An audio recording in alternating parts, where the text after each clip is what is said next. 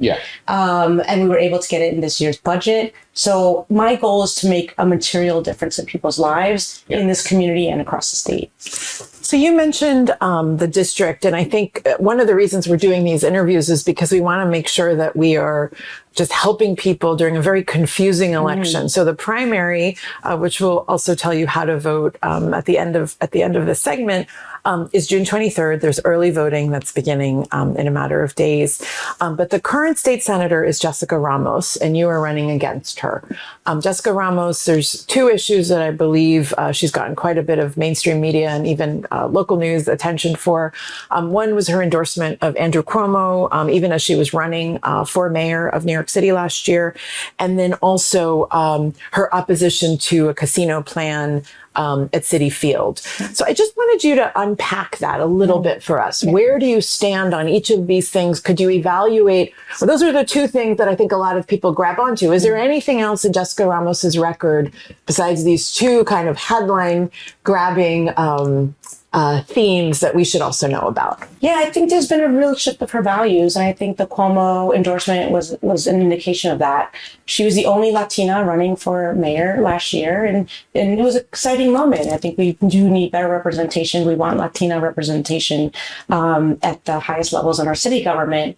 However, when she was polling below 1%, all of a sudden she turned around and endorsed Andrew Cuomo, who she had literally called a sex pest a few weeks ago, and he's a billionaire-backed candidate who has actually spent his time as governor to disinvest in the city of New York. One other thing I got in the state budget was a commitment and an investment in something called Article 6 funding, which is for our public health services that Andrew Cuomo cut many years ago. And this is the kind of behavior he's had towards the city of New York.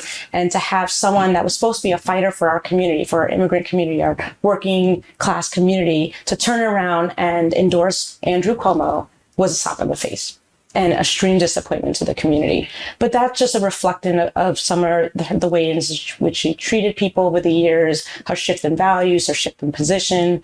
And around the casino project, it was a really difficult vote. And it was something where the Assembly and the Senate had to vote on whether the land that Citi Field sits on can be used for an economic development project. It included a casino, yes, but it also included 25 acres of parkland, community space, 23,000 union jobs, upgrades to the MTA station, a hotel, restaurants, bars, etc. So I had to look at the plan as an economic development plan, and I reached out to my constituents. 5-1 shared that they support that project. And while it was hard for me because I'm not a fan of gambling at all, I did vote to allow the land to be used. However, the most important vote was whether that project got a casino license. And the senator sat on a committee of 6 individuals: governor, mayor, borough president, state senator of the district, state assembly member of the district, and city council member of the district, to determine whether to recommend that license. And the state senator outsourced her job, appointed a pro-casino person to represent her, and the vote was unanimous in favor of recommending a casino license for the very project she was supposed to oppose. So I think the hypocrisy really speaks volumes. And this election is about who we can trust. So it's helpful to unpack that just because, again, in this race, the casino, it's come up with other candidates you've been interviewing.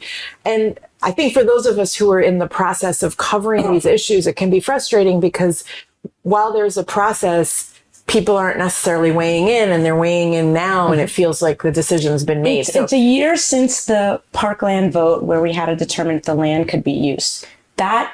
It's more than a year. That vote was last year in May. The vote for the recommendation of the license was in December. I really wish people who were vehemently opposed to it spoke then. I met with people who opposed it. I met with people who support it. I met with the project. I met with all the stakeholders to make sure I made an informed vote. And I stand by my process. It was difficult, but I believe I had the right information to make that vote. However, we have to remember who voted to recommend the casino license. Yeah, I mean, this is a very sticky point. I mean, in a Queens neighborhood, in my opinion, I would never recommend or allow a casino. Now they have a city, meaning you can actually play poker and blackjack. I mean, can you imagine this? That's unheard of. Well, there's 2 casinos in Queens now. No, I know that. Oh, there will be. Yeah, I mean, the second one is coming. So I get it. But think about it. The logic they have, it brings in more revenue. Right? But it doesn't tell you how many people are and families will be destroyed. I think this is where I wish that we had heard from these voices, because you're seeing them now. I agree. But these things are done in such a way when you don't see a whole lot of information put out there. In a secrecy, right? Right. And what's been fed to you is like, hey, this is going to bring in a lot of money. But we know historically it destroys families. Assemblymember, do you have any regrets on the process? Like, is there anything as you're looking at? So the public sentiment might be delayed, but we are hearing it now. Is there any, how are you reflecting on that and your role in It's frustrating that the state had a vote on this personally, because the vote I took was on the land, and land use votes are traditionally within the city council. But because decades ago, Robert Moses dedicated that land to a state parkland, it became something that the state had to vote for. However, I did tons of research, and actually the revenue that will be generated from the casino is actually statutorily required to go into addiction services, to go into the MTA, to go into education. So there's allocations to address the problem that they're I mean, I hear you. Yeah. But you know what's the funny thing? And I understand. No, you know what's the funny thing? People have a similar argument when they say, I want to vote for Andrew Cuomo, knowing that who he is. Yes. Right? Oh, by the way, I have to say, he is the architect of the entire casino project in New York, downtown New York State. I get it. But my point is this. When there are people who make arguments saying, the reason I am voting for or rooting for Andrew Cuomo because this guy is rich, he's a billionaire class, he has friends, he can actually pull in money and bring in more affordable house, which never happens. It never happens because his friends are billionaires, will make more billions more dollars from those contracts, and you get nothing. We get nothing. Yeah. And let's add on the fact that he's sexually abused his staff. I mean, he's that's like a whole lot of ball game. Okay. Yeah, but not someone I would ever listen, endorse. we have a precedent. He says things that's unheard of. Yeah. I mean, I don't want to repeat it again. Then again, he says, if I kill somebody in Fifth Avenue or shoot somebody, nothing will happen to me. You're talking about our other fearless leader. To be clear. So I don't want to go off topic. I don't want to go off topic, but you understand. Yeah. And I grab him by such and such and such. Yeah. I mean, you have that guy as our president. I mean, what else? So since we are on this topic, let's talk about the affordability crisis. You know, we all know, especially in Queens, your district, especially East Selmers, Jackson Heights. Yeah. Forget about owning a property. Even renting a property is a nightmare. Yes. Right? Yeah. So New Yorkers continues to face, especially your district people, right, Queens, some of the highest housing, childcare, and living costs in the country, right? So Democrats control you and most of us, right, progressives and stuff, control the state governments, Senate, especially in New York, right? Why do you think the affordability remains such serious problems? And I'm not, kicking the bucket to, down the road kind of thing. I'm saying, why is it still so? We can blame the national and the government and federal level, and rightfully so. Yeah. Rightfully so. So what responsibility does your party or you bear for that reality? Well, we have unchecked capitalism here. We have the rich getting richer and the working class getting poorer. And I'm fighting tooth and nail to protect our working class communities. In my assembly role, we spend most of our time in our district helping people navigate eviction, housing complaints, slumlords, and we have to hold our homeowners accountable, the landlords accountable, not the small homeowners. We want to protect our small homeowners. We want to keep those families here in Queens, but it is our corporate landlords that, like A&E, they are a disgrace. They abuse our neighbors. I have gone to family court with tenants because of their behavior, and they're not acting. They have hundreds of thousands of violations across the city, and even in the district, they have probably thousands at this point with all the properties they manage. That is not okay. And I'm the only candidate in this race that has a strong and deep relationship with Mayor Mamdani and have worked with C.L. Weaver, who runs the new office that advocates for tenants. And I am deeply committed to protecting our tenants because I want every single New Yorker that lives in our neighborhood to stay there. I spent my time investing in supporting our tenants as an assembly member, and I continue to do so. I plan to continue to do so as a senator. I wanted to talk a little bit about public safety. So in preparation for many of these interviews, we, besides talking to our own communities, also talked to the Latino Gems of New York City, and they shared a question about communities who want both safety and fairness. How do you balance concerns about violence, mental health crises, and over-policing without relying on slogans from either side? Yes. I will share a quote from Congresswoman AOC that I think is really powerful. She says, the safest communities are not full of cops, they're full of programs. Right. And this is about investment. And I think our neighborhoods have been disinvested in. And my role in the assembly was to bring resources to the community, make sure we're funding the organizations that are providing youth development, gun violence prevention program, anti-human trafficking work. That's the kind of investment we need at a larger scale in our communities. Safe streets means public safety. addressing the mental health crisis means public safety. Investing in youth and opportunities is public safety. So we have to make sure that we're putting the investments in these programs so everyone has the material needs to survive and then not resorting to crimes. Yeah. I have a bill that passed a couple of years ago that allows Medicaid to pay for gun violence prevention program when someone ends up in the hospital. But we shouldn't get there, right? We want to prevent a gunshot wound before it happens. Is there a role the state plays in this? And I ask this because by partnering with TBN24, there's two issues that I've become acutely aware of. You mentioned mental health crisis there. We've had 2 NYPD involved shootings of Bangladeshi youth in Queens. Yes. Is there anything that the state could have done? Is there any way that this could have been addressed differently? Yeah, I think it's our youth mental health crisis. We have the Surgeon General several years ago declared there's a youth mental health crisis, and we're not taking that seriously. My very first bill as an assembly member was to ensure our schools had the proper ratios of school counselors, school psychologists, and school social workers, because those are the ones that are providing the wraparound care to our young people and often catching any crisis before it escalates. So those are the kind of investments that we need to make. And it's the political courage and the political will that's necessary to make those investments to prevent that from happening. It is so tragic what happened to those 2 young men who were murdered simply because they were suffering a mental health crisis. I'll give you an idea that actually came on TBN24. Remember, we did the mental health roundtable, which was so powerful. And Habib and I sat and interviewed Bangladeshi mental health kind of experts. And they said in their community, the idea of seeking therapy carries stigma. Stigma, massive stigma. But if you were to do more after school programs where teens are in like a circle, or it's like structured as an after school program, they by and large agreed families would be okay with that. So I just passed that on as a... I mean, true. And when it comes to public safety, and there are 2 things you just mentioned. One is, awareness and accountability, and then do something. Right? Do something. And invest. And invest. I mean, how do you do something without investing? It requires money. Now, I was talking to somebody who has been deported last year from here. He was arrested 1995 for killing his girlfriend, Bangladeshi guy, in Kew Garden. Now, I looked into it. I worked with the DA's office. Some people, I got some information out.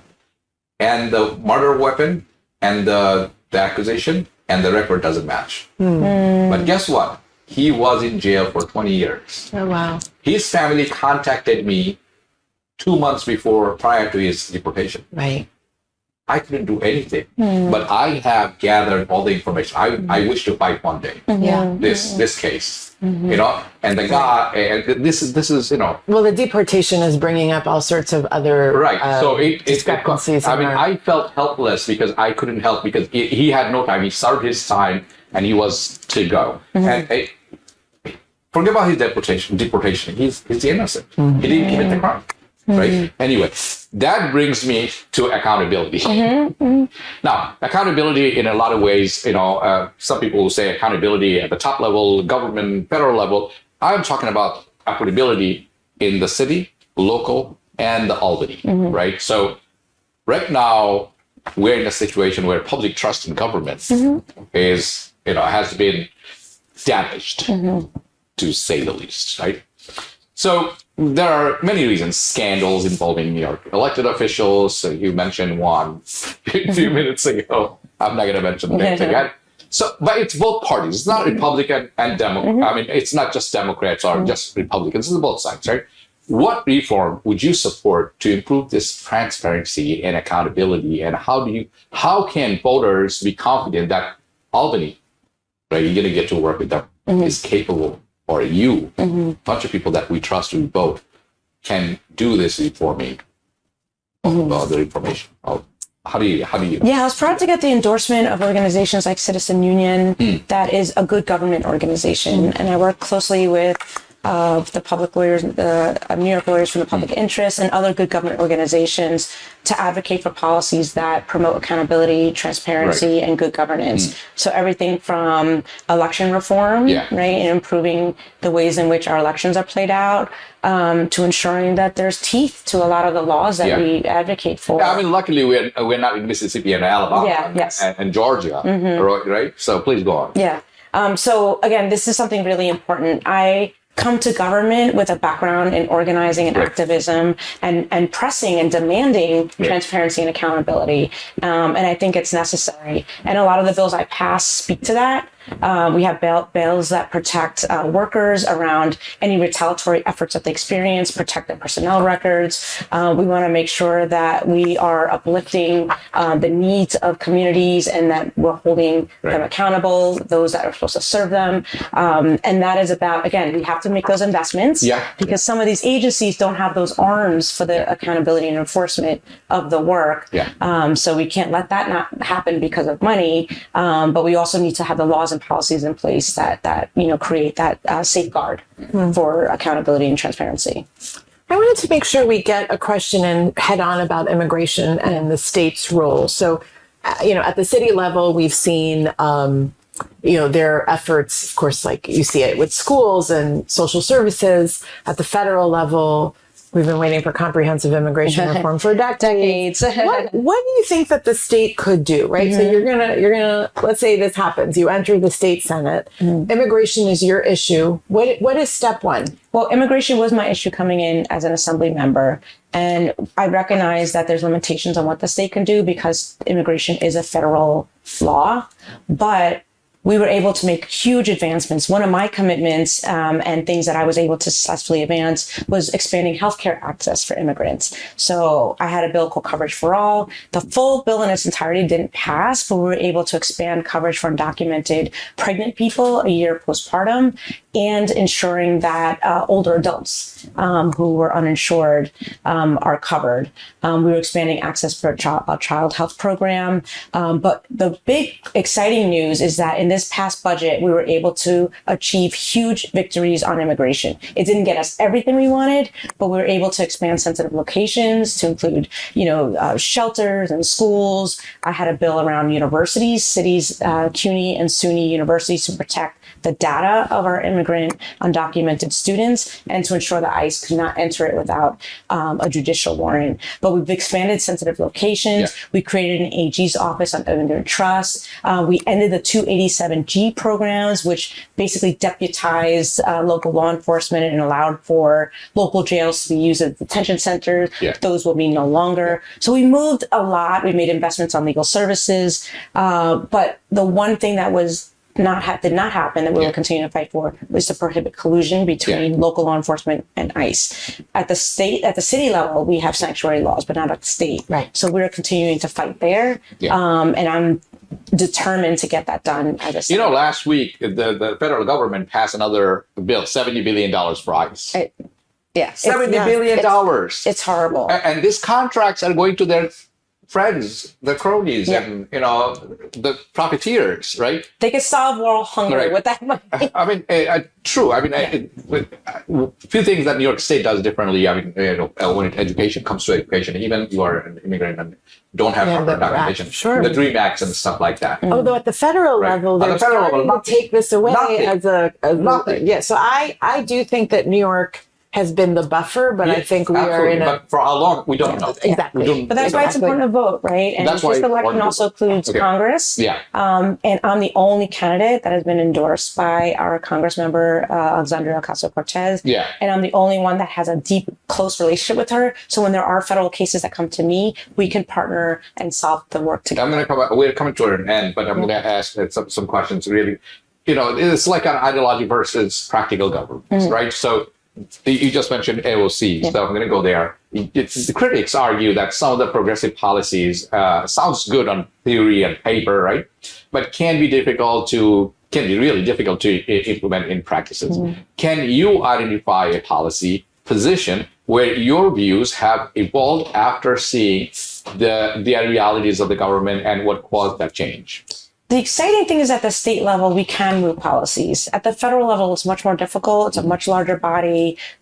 You know, we have Trump as our president. Right. At the state level, it's still hard. I want to be honest. But I've been able to move dozens of bills, whether in the budget or, just pass on the floor, that actually protect our neighbors, that support reproductive justice, that advance LGBTQ equality, that expand healthcare access, that make a material difference in the lives of people. So at the state level, that's where the real opportunities are, because we can pass these policies. And again, working with our city council, and I have the endorsement of every city council member that overlaps with the district, we can make sure that we're teaming up together to address any gaps, right? Some things are city-based, some things are state-based, but these are the bodies that can actually move bills and get things done, where we continue to work alongside our members of Congress to continue to push, but recognize that that's a system that's really, really broken, and it's very difficult to move really impactful bills that help and support communities like ours. Just to follow up on what Habib just asked in terms of progressive policies, can I just ask you how the rest of New York State is looking? So it feels like every other day now we're seeing Governor Hochul next to Mayor Mamdani, which is a sight, honestly, I didn't expect to see. It's so true. It is so true. But it's a good thing to see. So there's clearly some cooperation going on. Yeah. Is the rest of New York State, in response to, I'll say his name, President Trump and his policies, are they reacting and moving further to the left, or what is going on? What's your kind of meaning? Is it proactive or it's a reactive? Right. What's happening on the ground in New York? I think there is a sense of reactive politics across the state, but I will say, the work that Mamdani is doing with the governor is really exciting, because it's uplifting years of work that many of us did together. Again, Mamdani and I entered the assembly together, and we have been fighting for, free buses for years. We've been fighting for universal childcare for years. I'm proud to be part of the Mom Squad in the assembly and lead that effort. So what's been really exciting is that Mamdani's been able to uplift issues that he understands have been at the state level, to be able to partner with our governor to see those over the finish line. So, none of the work we do alone. We do it with advocates and unions and organizers and impacted communities. There are many moving parts. There's many moving parts, but when we have people that viscerally understand the issue and have those partnerships, we can get things done. And it's been really exciting to see, a pathway to universal childcare. Right. Mr. Rojas, we got 30 seconds. González. I take that back. No, it's okay. I take that back. Sorry about that. It's okay. You got 30 seconds. Yeah. If people who are listening to you, if they were to vote for one reason, and one reason only, what that would be, when is the vote, when is the early vote, and how can they identify you on the ballot? Yes. So this election is about trust. This is about who is going to be the leader that's going to show up, that's going to listen, that's going to build coalitions, and that's going to deliver.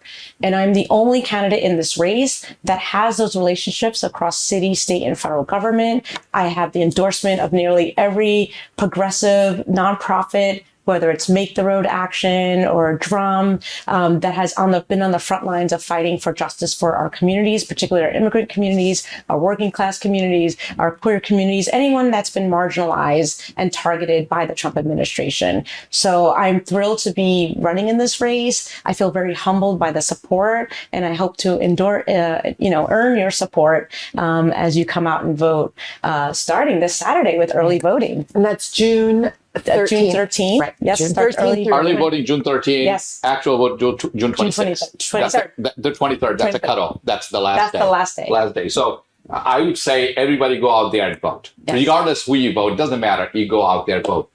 Jessica González-Rojas, thank you for making time and coming here and talking to us, talking to the audience, and gave us your perspective. Mitra, as usual, we have to say goodbye to her. Right. See you later. Right? See you later. And all of you, this was another episode of Candidate Conversation. We'll catch you on the next one. Good night.